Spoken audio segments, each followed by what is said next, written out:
Legends of the Wailuku. By Charlotte Hapai. The Wailuku. Fed from the great watershed of Hawaii far up the densely wooded flanks of Mauna Loa and Mauna Kea, often snow-capped in winter, the Wailuku River roars through the very center of Hilo, principal town of the island of Hawaii. Fed. There are many vague stories as to why the Wailuku River was so named. In the Hawaiian tongue, Wailuku means literally, destroying water. In olden times, before there were bridges and other safeguards, the river wrought considerable damage to property, and during the rainy season it took its toll of human lives. Legends connected with the Wailuku tend to confirm the belief that it was named for its violent habits. Long ago, so one legend goes, the much-dreaded Kuna, dragon, blocked the gorge below Rainbow Falls with intent to back the waters up and drown the goddess Hina, who dwelt in the great cave for which the falls form a curtain. How her son, the demigod Maui, came to the rescue, saved his mother, and finally hunted Kuna from his lair up the river and slew him, is told in the legend. The last of Kuna. When Paua, a very powerful god from Tahiti, came to visit Hawaii, he built a grass hut and made his home on the long, low rock, now known as Maui's Canoe, in the Wailuku near its mouth. Local gods viewed this selection of a home site as foolhardy, but Paua was unaware of the sudden and rapid rise the river made when heavy rains and cloudbursts loosed their torrents high upon the slopes of Mauna Kea. Hina, goddess of the river, warned the visitor of his danger and told him how the angry waters would sweep everything before them. In the legend, The Coming of Paua, you will find his answer. In those days there must have been much more water in the river than there is today, for a certain amount is now diverted above Rainbow Falls for water power. In spite of the decreased volume, the river is still very violent and treacherous. At high water, big boulders are clumsily rolled downstream, and when the river is unusually high, even trees are torn from the banks and carried out to sea. So the Wailuku still lives up to its name, destroying water. How Hilo was named. King Kamehameha the Great was a very famous warrior. His chief ambition, which he lived to realize, was to become sole ruler of all the Hawaiian Islands. Naturally, he had numerous enemies, and he never remained long in one place for fear some of them might learn of his whereabouts and attack him. King Kamehameha. One time, when he was in camp near the mouth of the Wailuku, he planned a quiet visit to what is now known as Reed's Island, where lived a particular friend of his. As this friend was a powerful chief, Kamehameha felt safe in going to him without his usual warrior bodyguard. Before leaving camp, he called his servants to him and told them to stand watch over his canoe, that it might not be stolen or carried away by the tide. This they promised faithfully to do. As time passed and the king did not return or send word to his servants, they grew uneasy about him. Perhaps he might have been ambushed, they reasoned, or more likely fallen into one of the caverns formed by ancient lava flows and which are often treacherously concealed by a thin, brittle crust that a man of Kamehameha's bulk might easily break through. Much as they feared for the king's safety, the servants dared not leave the canoe unguarded. They were in a quandary indeed. "I know what we can do!" cried one of the men. "We can make a rope of ti leaves and tie the canoe so it cannot drift away." "Make a rope?" queried another. "How can we do that?" "Simple enough," answered the first speaker. "I'll show you. Take the ti leaves and fasten them together. First you make 2 chains of leaves, like this, and then twist each one. When you place them together they will naturally twine about each other, and you have a very strong rope. Such twisting is called hilo." "I've never seen it done," admitted his fellow sentry. "But it looks very simple." "And so it is," went on the resourceful one, as he rapidly twisted the ti leaves into serviceable ropes. "Now," he concluded, "these are plenty long enough. Let us make the canoe fast to the beach." And taking their ropes to the canoe, they tied it securely to that point of land, known to the old Hawaiians as Kaipaloa, near the mouth of the river where the lighthouse stands today. Then they set out in search of the king. Only a short way up the river they met Kamehameha returning unharmed. Ignoring the spirit of their intent in absenting themselves from their post of duty, the king demanded, "But where is my canoe? What have you done with my canoe? You promised to guard it. By now it may have drifted out to sea or been stolen." We tied it with ti ropes, answered the servant who had woven them. Ti ropes! Roared His Majesty. Why, no one here knows how to make ropes like that. The only place they do know is at Waipo. How did you learn? I came to you from there, the man answered. Oh, and that is where you learned. Well and good. Hereafter this place shall be called Hilo. And so it has been. The town at the mouth of the Wailuku has since that day been known by the Hawaiian word meaning to twist. Maui conquers the sun. Hina, the goddess who in the long ago made her home in the great cave beneath Rainbow Falls, was especially gifted in the art of tapa making. So wonderfully artistic and fine were the tapas of Hina that people journey from all parts of the island to view them and to covet. Even across the mighty shoulders of Mauna Loa from Kona and Kailua and down the rugged Hamakua coast from Waipo they came, and from the other islands as well. Hina. It was hard, laboring over the tapa every day, and especially hunting for the olona which Hina sometimes used. But she used also the bark of the mamake and wauke trees, which were more plentiful and very good for tapa. Interested though he was in the manufacture and decoration of this beautiful paper cloth, Hina's son, the demigod Maui, held aloof from the work. In the making of tapa man's hand was taboo, yet he could not forbear an occasional suggestion when his mother created mystic designs for decoration of her work. After the tapa was made it had to be placed for the sun to dry, but by the time Hina would reach the drying frames, the sun was far up in the sky. All too soon long shadows would creep across the stream below Rainbow Falls, warning her that night approached and that it was time to take in her tapa. Quite often the dyes with which the designs were painted on the tapa were not entirely dry when the tapa was taken in, and many fine pieces were smeared and ruined. Days were short in the narrow Walden River gorge and the sun shone directly on the tapa for only a few hours, passing then beyond the high western wall, and gloom would settle about the cave, growing deeper with oncoming night. It grieved Maui to see his mother's tapa so often spoiled, so he besought the sun to go more slowly. For 1 or 2 days he did moderate his pace, and Hina rejoiced in the lovely tapas she was able to make. But soon the heedless sun hurried past again as fast as ever, entirely forgetting his promise to Maui. So Maui determined to exact a lasting agreement with the sun, and set out in his canoe for Maui, the island which bears his name and on which is situated Haleakala, today the greatest extinct crater in the world and in olden time the home of the sun. Maui hoped to catch him there. As Maui reached the eastern rim of Haleakala the sun was just disappearing over the other side. But Maui knew he would return in the morning, so he prepared to spend the night in waiting.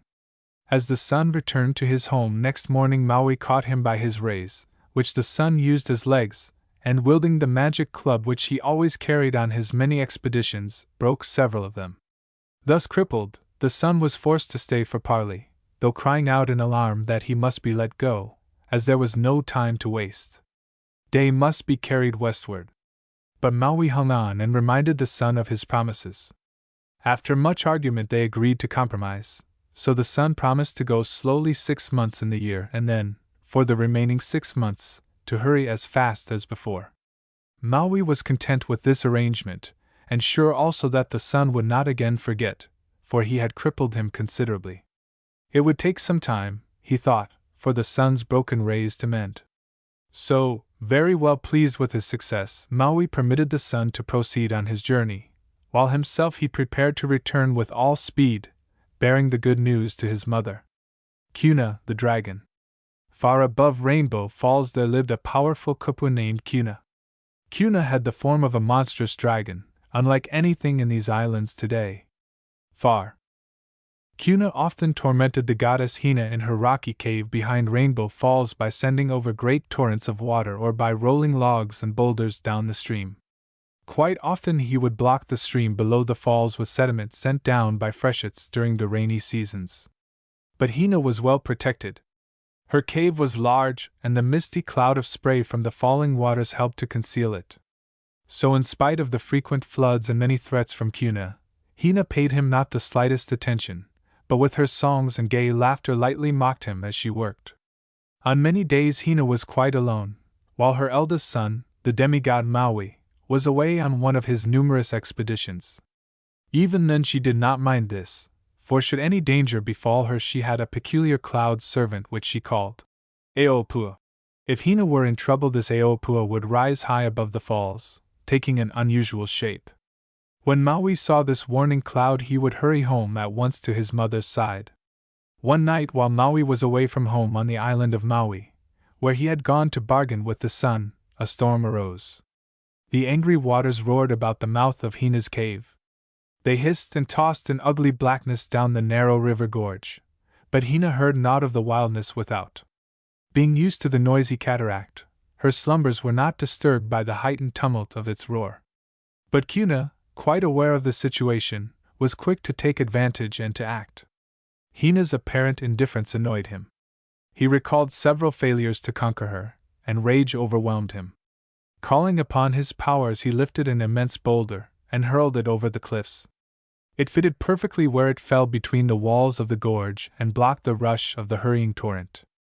Laughing loudly at his success, Kuna called on Hina and warned her of her plight, but still unknowing, Hina slept on until the cold waters entered the cave, rapidly creeping higher and higher until they reached her where she slept. Startled into wakefulness, she sprang to her feet, and her cries of panic resounded against the distant hills. As the waters rose higher, her cries became more terrified until they reached the island of Maui and the ears of her son. Through the darkness, Maui could see the strange warning cloud, unusually large and mysterious.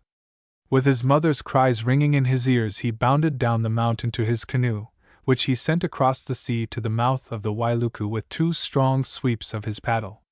The long, narrow rock in the river below the Maukau Bridge, called Kawa o Maui, the canoe of Maui, is still just where he ran it aground at the foot of the rapids. Seizing his magic club with which he had conquered the sun, Maui rushed to the scene of danger. Seeing the rock blocking the river, he raised his club and struck it a mighty blow. Nothing could resist the magic club. The rock split in two, allowing the strong current to rush unhindered on its way. Hearing the crash of the club and realizing his attempt on the life of Hina had again failed, Kuna turned and fled up the river.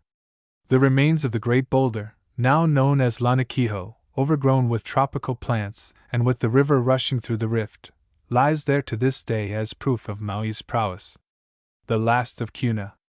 So great was the wrath of the demigod Maui at the fell intent of Kuna to drown his mother, that he vowed never to relent in his search for the monster, and to kill him on sight. So great.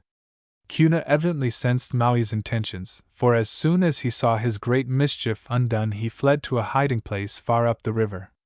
He realized then how great had been his folly and trembled at the thought of capture by the mighty demigod. In spite of his magic powers, Kuna knew Maui's anger to be far greater than all of them put together. Still, he had countless secret hiding places where it would be difficult to find him. He did not have long to wait in his secret lair before he heard the thundering voice of Maui commanding him to come forth. The earth shook with the heavy tread of the vengeful demigod and the dreadful blows he dealt all obstacles he passed which might possibly conceal the form of his enemy. The thundering voice and quaking earth became more horrible and terrifying as Maui approached. Soon he stood before the hole in which Kuna lay hiding. Catching sight of the ugly monster within, Maui let out a deafening yell, poised his magic spear, and with one sweep of his mighty arm hurled it into the depths of Kuna's hiding place. But the dragon was sly and agile, notwithstanding his huge bulk, and slipped out in time to save himself. Even today you can see the long hole, Puka o Maui, which the demigod's spear made through the lava beyond the cavern, sufficient evidence of the Herculean strength with which the weapon was driven. Small wonder Kuna so feared a meeting with this outraged son of the goddess he had sought to drown. Wasting no time, Kuna started downstream, with Maui in hot pursuit. Often the dragon tried to conceal himself in some sheltered spot, or evade his pursuer by hiding behind a rock, but Maui gave him no rest, spearing him from one hole to another. Diving into one of several deep pools in the river, Kuna hoped that at last he was safely hidden. Maui was not to be thus easily fooled. He could see the grotesque bulk of his enemy far below the surface of the gloomy water. Kuna was cornered. Calling upon Pele, goddess of the volcano, to send him hot stones and molten lava, Maui cast these into Cuna's retreat until the waters boiled furiously, sending a vast column of steam far above the rim of the gorge. Known today as the boiling pots, although time has cooled their waters, they still bubble and surge as vigorously as ever, especially when the heavy rains come and remind them of the time when Cuna the dragon sought refuge within their depths. Tough as the hide of Cuna was, it could not save him from the terrific heat generated by the red-hot rocks and lava cast into the pool by Maui. Nearly exhausted, the monster managed to drag himself from the cauldron, and shrieking horribly, he again took up his flight downstream.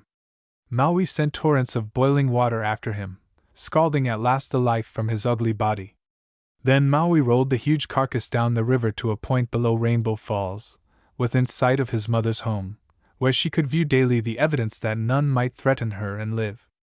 And there the ungainly form lies today, a long, black rock island known as Mukuna, between the rapids, where every freshet, every heavy rain, beats upon it as though in everlasting punishment for plotting the death of Hawaii's beloved goddess, Hina. The coming of Paua. Many years ago there lived on the island of Tahiti several brothers, all very gifted and powerful gods of that land. One was by name Paua. Many. Now Tahitian customs were very like those of Hawaii at that time, in that the Tahitians offered human sacrifices when a canoe or a heiau was in process of construction. How the observance of this custom caused the flight of Paua to Hawaii you shall see. It so happened that one of the brothers was having a canoe built, and they were all undecided as to whom should be offered in sacrifice. A quarrel ensued. Paua and the owner of the new canoe grew very bitter towards each other over it. When the time came for the sacrifice, Paua's only son was taken and offered to the flames.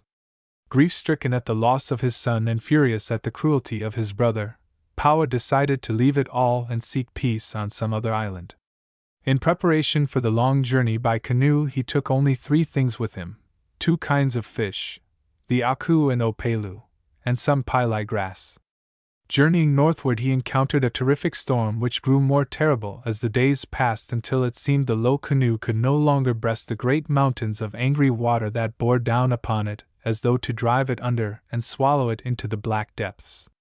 Fearing for his safety, Paua took the 2 kinds of fish and threw them overside.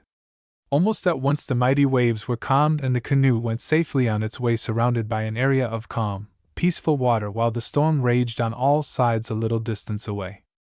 Even today, if you see a smooth area of water in the midst of a rough sea, you will know that there is a school of aku or opelu very near the surface. So Paua sailed safely through the storm. As soon as it subsided, he called back the fish and placed them in his canoe once more. They had been very helpful and might be of use should the storm arise again. At last Paua came to an island which appeared very large and was covered with vegetation.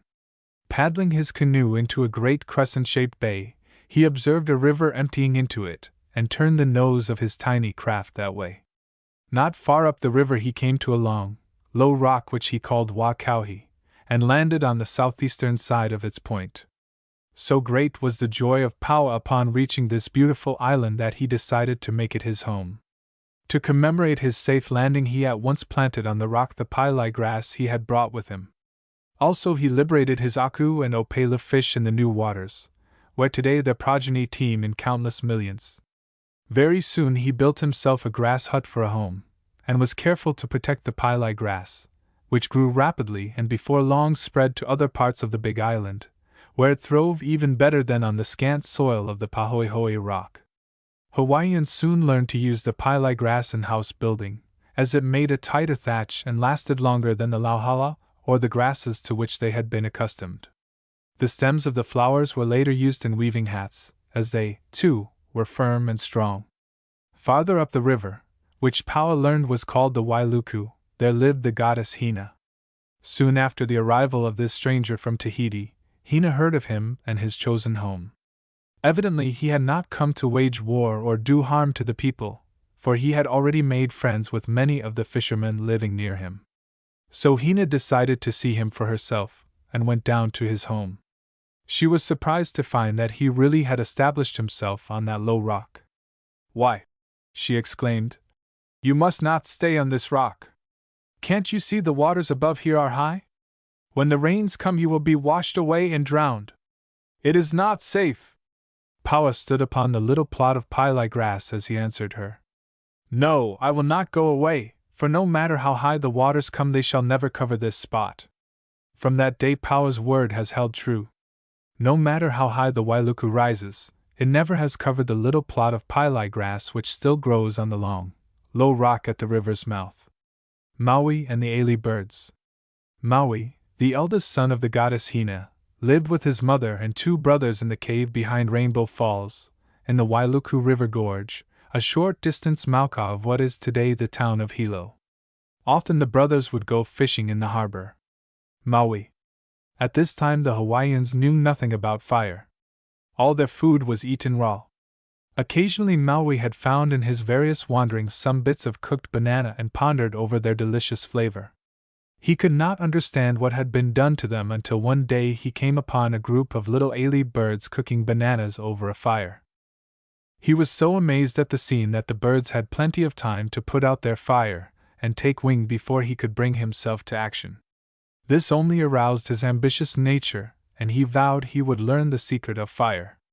In the days that followed he devised many cunning schemes to trap one of the Ailey birds, but they, too, were cunning and carefully refrained from building any fire when Maui was near. Once or twice while he was out fishing he had seen white puffs of smoke among the trees and knew the birds were preparing a feast, but he could never reach the place in time to catch any of them. One day he thought of a clever trick and took his brothers into his confidence. They fixed up a calabash covered with tapa to resemble a man and placed it in the middle of Maui's canoe. Then the 2 brothers took their seats at either end of the canoe and paddled out into the harbor, while Maui ran back and concealed himself in the woods. Soon the Ailey birds came circling overhead and Maui heard them say, "At last we can make our fire and have a good feast. Maui and his 2 brothers are out for a day's fishing." Quivering with excitement, Maui crouched in his hiding place and waited. Soon he heard the birds talking quite near him and peeping out, saw them pushing fresh bananas into a blazing fire. Rushing into their midst he caught one of the birds. "Tell me how you make fire or you shall never go free," he demanded. At first the bird was sullen and refused to answer, but at Maui's rough treatment resorted to trickery and replied, "Rub 2 taro stalks together, and you shall have fire." Holding the bird closely, Maui did so, but only little drops of water came from the stalks. Very angry, Maui punished the bird again and demanded the truth. Helpless and exhausted, the poor Ailey told Maui to take 2 house sticks and rub them together. Maui found the house sticks, but fearing the bird was not telling the truth, he rubbed its head with one of the sticks until a drop of blood trickled out, staining the tuft of feathers on its crest. But the bird persisted in this statement, so Maui began rubbing the sticks together. Little sparks appeared and caught fire to the dead leaves on which they fell. Overjoyed at his discovery, Maui set the bird free. But to this day every Ailey bird wears the symbol of punishment for telling its secret, a tuft of red feathers on the top of its head. Maui's kite. Maui, the great demigod of Hawaii, was restless. Time hung heavy on his hands.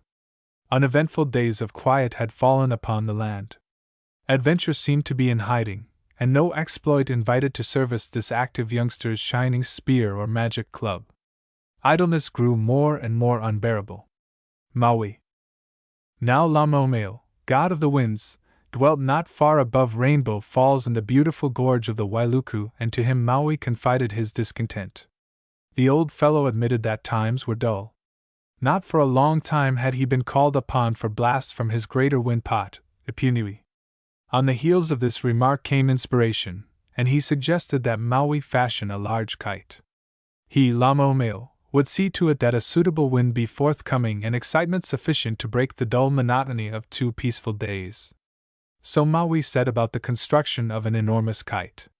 His mother, the goddess Hina, made for him a beautiful and strong tapa, and twisted fibers of the olona into a stout cord. From the rich red wood of the koa expert, and willing hands put together a graceful frame, and in due time the big plaything was ready. Lamomeo, having fathered the idea, manifested a keen interest in the proceedings and had his windpots in readiness for the initial flight. Calling Ipuki, smaller of his 2 windpots, into action, Lamomeo directed a steady, gentle breeze up the gorge against the breast of the great kite, cautioning those who held it to be in readiness to let go at the proper moment, and reminding Maui to have a care lest the Olona cords slip through his hands. Gracefully the bird-like thing rose into the brilliant turquoise sky, that same sky which today so enchants the Malihini, and as it tugged at the line, dipped, rose again and circled about, the thrill of it came down the cord to Maui's hands and his delight knew no bounds.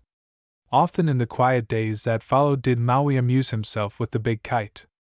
As he grew more familiar with its handling, the impetuous demigod would ask Lamomeo for winds from Ipunui and glory in the tussle his kite gave him when buffeted by these stronger blasts, even though wise old Lamomeo was careful to moderate their power. Sometimes Maui would tire of his sport, and drawing its cord through a round hole in a rock which lay in the center of a small lake near the wind caves, would leave his kite to its own devices while he slept. On one such occasion Lamomeo, having received an order for a great storm, forgot all about Maui's kite and turned loose his most powerful wind from Ipunui. All night long it howled through the creaking trees, driving the rain before it in lashing sheets. Stout as it was, the Olona cord with which Maui's big kite was moored could not long withstand the strain and finally parted, leaving the kite to the mercy of the winds. Tossed madly about in the storm, it was carried far across the flank of Mauna Loa and dropped into the sea off the shore of Kau. Now Puanu, the much-dreaded lizard woman, made her home on the shores of the Kau Desert, and to her ears had come the wonderful story of Maui's kite, fanning an already hot jealousy of the young demigod and his doings. Puanu was the only creature of those days who had fiery red hair, and her temper was none the less choleric. So when she saw this strange object floating in the water near her home on the morning after the storm, she recognized it as Maui's kite. Chuckling in vicious satisfaction at this chance opportunity to make trouble for the handsome son of Hina, Puanu hid the kite in the rough hills back of Helia. Great was Maui's surprise and consternation when he found his kite gone. He at once set out in search of it. Days passed without trace of it, but one day news came to him that Puana had been seen with a large kite. He knew it must be his, as there was none other so big. Arriving at Helia, he discovered the hideous red-headed lizard woman, who admitted she had found his kite, but refused to enlighten him as to its whereabouts. This same creature had lured many a poor fisherman to death on the rocky coast of Kau, and Maui thought it high time to put an end to such a pest, so he killed her. Once more he took up his search for his beloved kite, and soon found it cleverly hidden in the hills. Ironically, he named the spot Puanu, and returning home with his precious toy, he fastened it securely to its moorings again. Even today you can see the immense kite, now turned to stone, just as Maui hauled it in for the last time and left it. It is 75 feet long and about 45 feet wide, narrowing to 18 feet at one end. At the narrow end is a crystal-clear lake, very deep and smooth as glass. In its center is a large, round stone projecting above the surface with a 2-inch aperture in the middle where Maui used to make his kite string fast. Near this lake are the 2 wind pots, Ipunui and Apuki, and a little way below are 3 very distinct footprints, each 15 inches long, showing where Maui stood while flying his great kite. Maui's fishhook. Maui, the powerful young demigod who dwelt with his mother, the goddess Hina, in the great cave behind Rainbow Falls, had succeeded in so many hazardous undertakings, and had the welfare of his people so much at heart, that he resolved upon what was to be his greatest deed of prowess and beneficence. Maui. Now Maui had a magic fish hook which he cleverly used while fishing with his brothers. Maui was very sly and quick, but he was never a good fisherman. He would sit in the canoe and drag his hook through the water, catching no fish himself but snagging those his brothers caught, and laughing merrily at their bewildered expressions when they pulled in their lines and found nothing. They distrusted Maui, for he would never let them see his hook, yet they knew it was shaped differently from theirs. It was more complicated and had a double barb, while the common fish hook had but one. But his brothers could never catch him at his tricks. At last they no longer allowed him to accompany them on their fishing trips, as he took all the fish and honors, and they all knew, Maui included, that he did not deserve them. So Maui would go alone to the bay, but the hook remained idle in the bottom of his magic canoe which, as related in the legend of Kuna, he drove from the shores of the island of Maui to the mouth of the Wailuku with 2 sweeps of his paddle. While drifting about, Maui watched some of his people who were not blessed with magic canoes, and considered the hard paddling required to send them through the water.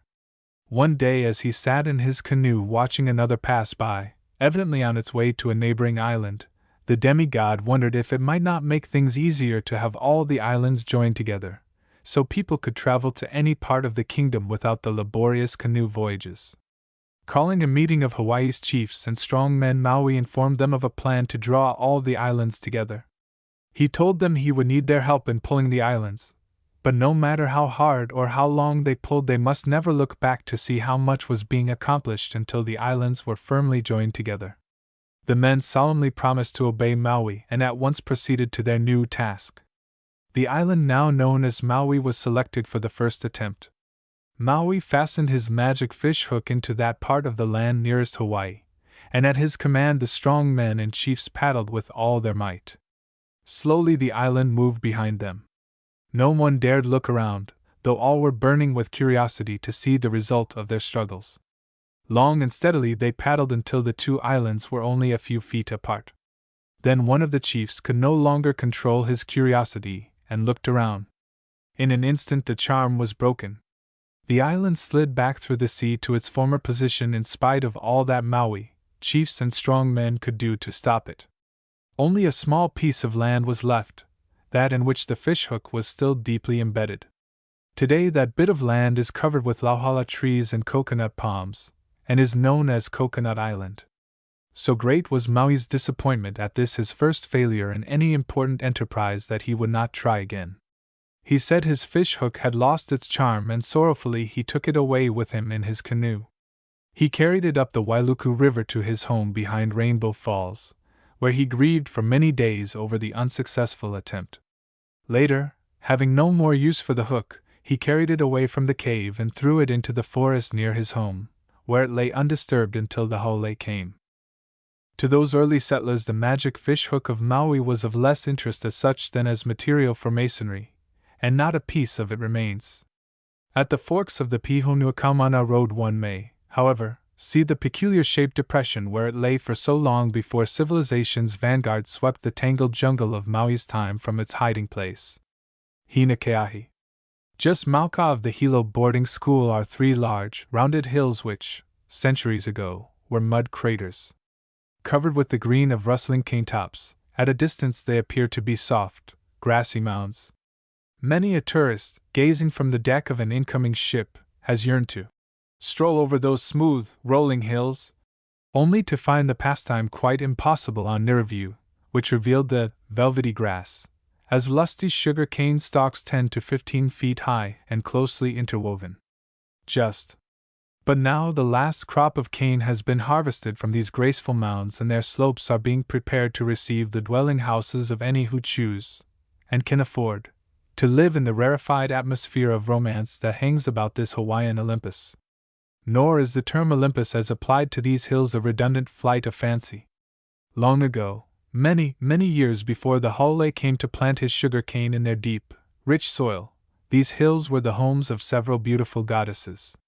The Makai and largest hill, called Halai, was the home of Hinakeahi, eldest daughter of the goddess Hina, who lived at Waianuinui, the cave behind Rainbow Falls in the Wailuku River, and sister of Maui the demigod. To Hinakeahi was given power over fire. In many ways this young goddess aided her people, bestowing upon them the blessing of protection from fire while teaching them many ways in which to use it. The remarkable fact has often been noted, by the way, that although the Hawaiians always lived in grass houses, seldom was one known to be destroyed by fire. Hinakeahi was well beloved by her people, and her lightest commands were obeyed meticulously. Food had always been plentiful in Hawaii. The people cultivated their fields, which yielded bountifully. But one time the crops failed, grew smaller and smaller, and began to shrivel up and die. Soon a famine spread over the land. Crops were allowed to wholly perish because none was strong enough to tend them.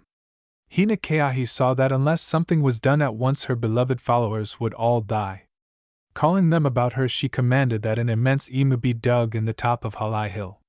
Prepare a place for each kind of food as though you were ready to fill the imu, then bring as much firewood as you can," she ordered. The starving people summoned new strength at this promise, and worked for many days preparing the enormous ima. Knowing a human sacrifice would be offered as the only possible result of their labors, they lived in fear and wondered who would be chosen. Still, they never once thought of deserting their work, and finally everything was in readiness. "Fill the ima with wood and heat it," commanded Hina. As soon as this was done, she turned to the wondering people and said, "Listen to what I tell you, and follow my instructions. It is the only way you can be saved from starvation. I will step into the ima, and you must quickly cover me with earth. Do not stop throwing earth over me until the last puff of smoke disappears. In 3 days a woman will appear at the edge of the ima and tell you what to do." Bidding them farewell, Hina Keahi stepped quickly into the red-hot ima. Immediately a dense white cloud of smoke surrounded and concealed her. For a moment the people stood transfixed at the sight, but remembering instructions they at once began covering the ima with earth. Followed then 3 long days of waiting fraught with mingled hopeful expectancy and anxiety for their goddess. On the 3rd day everyone repaired to the edge of the ima and awaited the appearance of the woman of whom Hina Keahi had spoken. In the meantime Hina Keahi had not remained in the ima for long. The fire had not harmed her, for she had complete power over it. Going underground she made her way toward the sea, coming to the surface of the earth somewhere near the spot on which the Hilo boarding school stands today. The place was marked by a bubbling spring. Once more she disappeared underground and again came to the surface, creating another spring near the present location of the Hilo Hotel. A 3rd time the goddess followed her subterranean route, coming up in a 3rd spring at the place now occupied by the American Factor's lumber yard. Refreshing herself in the clear waters, she started back to her home, this time traveling above ground. Thus on the 3rd day from the disappearance of Hina Keahi, those gathered about the imas saw a strange woman approaching from the direction of the sea. As she drew near they noticed a striking resemblance to their own goddess, yet she, they knew, was buried in the ima. In fear they drew away, but the strange woman smiled and told them to uncover the ima. Reluctantly they set to work, dreading the sight which all had in mind. But when the imu was uncovered they found it filled with cooked food, enough to supply their needs until the rains came and new crops could be grown and harvested. In gratitude they turned to thank the strange woman, but she had vanished. And to this day one may see the immense imu in the top of Halai Hill, now overgrown with a thicket of feathery bamboo, which the people left open in memory of their timely deliverance. Hina Kalua. Hina Kalua was the 2nd daughter of the goddess Hina, who lived behind Rainbow Falls. Hina Keahi, the elder sister, had received the best of the gifts which their mother could bestow: power over fire and ownership of the largest of the Halai Hills. Known as the goddess of fire, Hina Keahi was indeed very powerful and one time gave spectacular evidence of it in saving her people from starvation, as told in the legend, Hina Keahi. Hina Kalua. Naturally everyone looked upon her thereafter as the most wonderful goddess in the islands. Even her sister's little band of followers did not refrain from open admiration of the beautiful fire goddess. This made Hina Kalua exceedingly angry. Her jealousy overwhelmed her. She could not bear to let her sister claim so much glory, and she have none at all. It was not long after this that another famine swept the land. Hina Kalua thought fortune was at last coming her way. Here was the very opportunity she craved. Now she would prove her power superior to her sisters, and all the people would sing her praises and worship her alone. In her excitement she entirely overlooked the fact that she was goddess of rain, and not of fire. She ordered an immense ima to be dug in her own hill, Pu'uhonu. Comprehending her intentions, the people at once realized the utter futility of her proposed action and pleaded with her against it, but to no avail. "Do you mean to tell me that my power is less than Hina Keahi's?" she demanded angrily. "Do you think that I, Hina Kalua, cannot do as much for my people in their time of need? I will show you.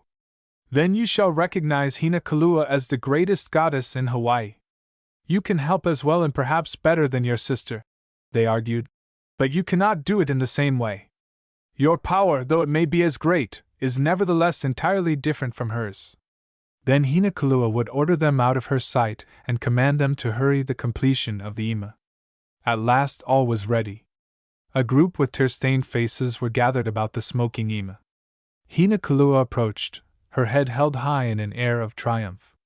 She stepped to the edge of the imu, cast a glance of disdain toward the wailing women and said, "Cover me quickly. Watch near the ima, and in 3 days a young woman will appear. She will give you further instructions." Stepping into the ima, she was quickly covered with soil. The people had expected a cloud of smoke to appear, but were somewhat surprised to see the little there already was become even thinner and dwindle away to mere nothingness. Slowly the long days of waiting passed. The 3rd day dawned. All morning the people watched for signs from the ima. Late in the afternoon found their vigilance unbroken, night closed in and still no sign. Dawn once more, another day of anxiety. On the 5th day they could no longer restrain themselves and cautiously uncovered the great oven. A dark grayish cloud rose over the ima, that was all. Within, the people could distinguish the charred remains of their proud goddess. With reverence they covered the ima once more and carefully smoothed it over. That is why today you cannot see a deep crater in Pu'uhonu as in Hawaii, and why the dark, gloomy cloud, a sure sign of rain, often hangs low over the one-time home of Hinakalua. The first law.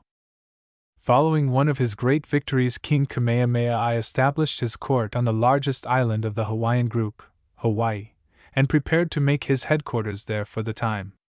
Of course a heiau must be built, and he ordered construction to begin immediately, selecting a site near the mouth of the Wailuku where today stands the armory of the National Guard of Hawaii. Following this heiau was unusually large and considerable time was consumed in building it. Finally it was completed, but before it could be used the customary human sacrifice had to be offered. Not willing to take one of his own men, the king went in search of another. Early one morning, accompanied by a small body of his warriors, Kamehameha set out in his canoe, sailing along the coast in the direction of Puna. As the royal party neared Lelewi Point, 2 fishermen in a small outrigger were discovered, busy with their nets. The king's big war canoe bore down upon them, but recognizing the royal craft from afar, they paddled lustily for the shore. Knowing the heiau was nearing completion, the fishermen guessed the reason for the king's early morning visit and had no intention of remaining to receive him. Landing safely, yet with the prow of the big canoe not a spear's length behind, the poor fellows made all speed over the open lava beds that lie between the shore and the jungle at this point. The king, standing in the bow of his canoe, was first ashore and in hot pursuit, but unfamiliar with the footing there, made poor progress. These lava beds are full of treacherous pukas, and into one of them Kamehameha stumbled, sinking to his armpits. There chanced to be a sizable stone within reach of his hand, and this he hurled after the fleeing men, but his aim was bad and he missed them. This very stone, and the hole into which the king fell, may still be seen just mauka of Lelewi Point. Glancing over his shoulder, the hindmost fugitive observed the king was trapped and that his retainers were still some distance to the rear. Here was a chance for revenge. Swinging his heavy canoe paddle, which he had been too frightened to drop, the fisherman turned and dealt His Majesty a cruel blow on the head and, leaving him for dead, made off at top speed after his companion. When his men came up, the king was just regaining consciousness. One look at their wounded monarch sent them like a pack of hungry wolves after the fisherman. "Mamalahoa kana wai o na elii," Kamehameha called after them. "Whoever purposely murders a fellow man shall be hanged." And thus the very first law was made in Hawaii.